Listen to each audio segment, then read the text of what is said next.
Hi, I'm Ethan Rockwell and I'm playing Artie. Hi, I'm Bennett Saltzman and I'm playing Jay. Brett Anthony, and I'm playing Artie. Patrick Burke, and I'm playing Eddie, their pop.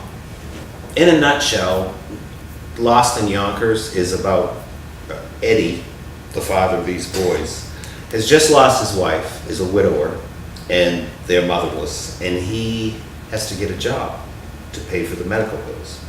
So he brings both boys to his mother's, and his mother and his entire family is very dysfunctional, and basically they don't want to stay, but they have to stay because he has to make some money.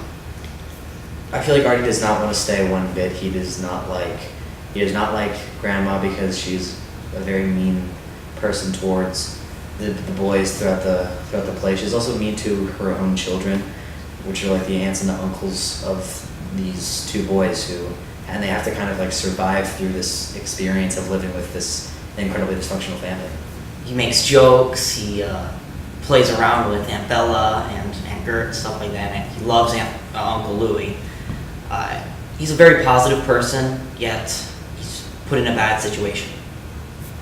Jay is a bit older than Artie, and his outlook on living in the apartment is very similar. He does not want to be there, but he's over the course of the play, he's trying to leave. He's about 15, so he's at that age where he's trying to become his own man, and so he's trying to make money in order to save his pop and his family and sort of get out of the apartment. But he slowly realizes that his place is with his family. I was told by a friend of mine that Neil Simon was actually represented by Artie, the younger brother. And I don't know if that's actually true, but it kind of makes sense because like Neil Simon was, as you said, known for writing comedies, and Artie is a very comical character throughout the entire play, so it kind of reflects Neil Simon's personality a little bit.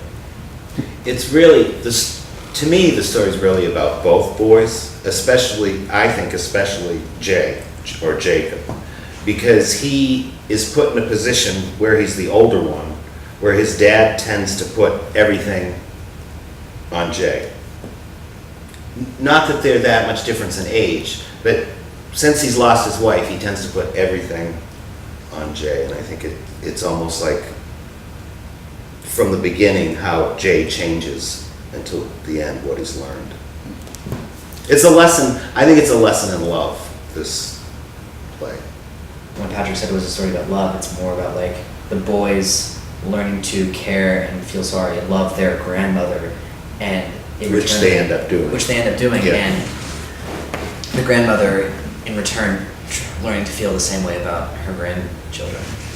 Yeah, I think it's about family, and that family is the most important thing. And over the course of the play, you have characters that leave the family or have left the family and then return in some way, and just how family is the one place where you truly are safe. And I think the love comes through in that aspect. I hope it does. It's been really fun working with Larry because he's a great director. He makes it very clear what he wants us to do, and he also tells amazing stories about his life and and he correlates it to a moment in the play and how he wants us to tell that part of the story. It's really amazing and really funny. So. Like Ethan said, he's not only a great director, he's a great writer. He should write his own stories. We were all telling him that he should write his own plays. I'm mainly a performer here at the group, Brett. I've been a member for a long time, and I have been in a position where I would produce a show and be in the show, and I decided a long time ago I'm not doing that again. But Larry came to me and asked me to assistant direct, which I had because I have such a good time with Larry and I love his work, so it was a very easy decision to say yes, I'll do it. I noticed that when I was auditioning for the play, I even said to my dad afterwards that this is a space I feel very comfortable performing in. I feel like I can try things I've never tried before in here, and it really is. That's really the way it is, and it's really amazing to be in a space like that. You feel very comfortable here, and you feel like you can do anything. Pretty much, yeah.